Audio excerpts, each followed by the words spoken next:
None of this is right. Does that mean all of it is left? No time to think about it or even ponder about it, but maybe I can wonder about it. Wonder if I use a calculator to get the answers for my history test. Would the school tell me I can go to the next school with older students to prepare for another school after?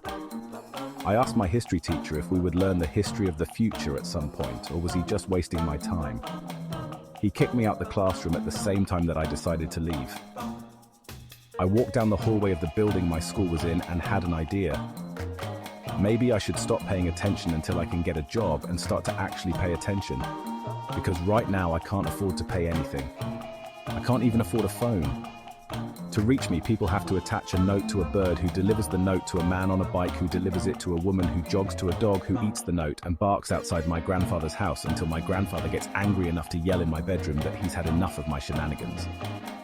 I thought about taking online classes to become a magician to change into a less poor person, but I don't have internet. I asked my mother if I could hold $5 and I would give it back. She placed the money in my hand and let me hold it for a few seconds. Then I returned it and walked away feeling fortunate I held money for so long. She's an amazing mother. Tired of being so poor, I tried to play the lottery. I couldn't figure out which gaming console controller I could use to play the lottery, so I gave up. I'm determined to be hopeless. Hopeless because I'm determined. I went to class the next day and asked my teacher for guidance. After he talked for a while, I decided to interrupt him.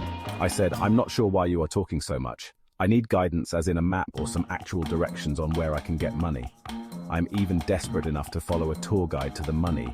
I don't need words, I need actual guidance. Are you going to show me or not?"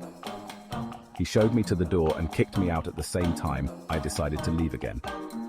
I got home and had a long talk with myself about who I should talk to about something I don't want to talk to anyone about, because I need action, not talking.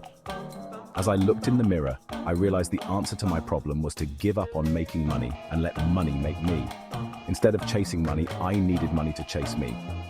Only then could I play hard to get and maybe put money in the friend zone.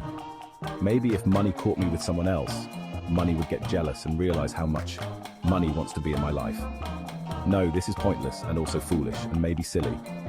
I'm just going to get money the way I always got it, which is not at all, but I'm happy. I'm a little broke and somewhat poor, and have a pretty little circle in my bank account, but I love myself. I'm going to school tomorrow, a new man, or old boy, maybe intermediate teen. Point is, I'm happy with who I am, and who I was, and especially whom I never wasn't. I might not have money, but I have my smile, my family, my love, and also my half-eaten cheeseburger that I tried to sell on Amazon. I'm going to get serious about school. I'm going to start a GoFundMe so I can finally be able to pay attention. If that doesn't work, then I'll sell all my school books, pens and pencils to finally be able to afford to pay attention. I'm determined like never before. I'm going to graduate school so I can come back and work there. I'm going to be in charge of the whole school, doing my part to help create a clean environment for the students as a janitor who got the same education as them. I want to leave you with one piece of advice before I go. Next time you see a monster in your bedroom, don't scream. Ask it how many years of monster school did it attend to become a professional monster, and use that as motivation to finish school. Next time you see a cat running after a mouse, ask the mouse how it learned to duck and dodge such a fierce predator, and use that motivation to pass your tests. Lastly, when you realize that I gave you 2 advice examples when I said 1, doesn't it make you feel like math isn't that bad to learn just as long as you don't actually care about learning it? I'm smart now, and so are you. Keep learning. You can do it. Me? Probably not. But you can, and that's all that matters.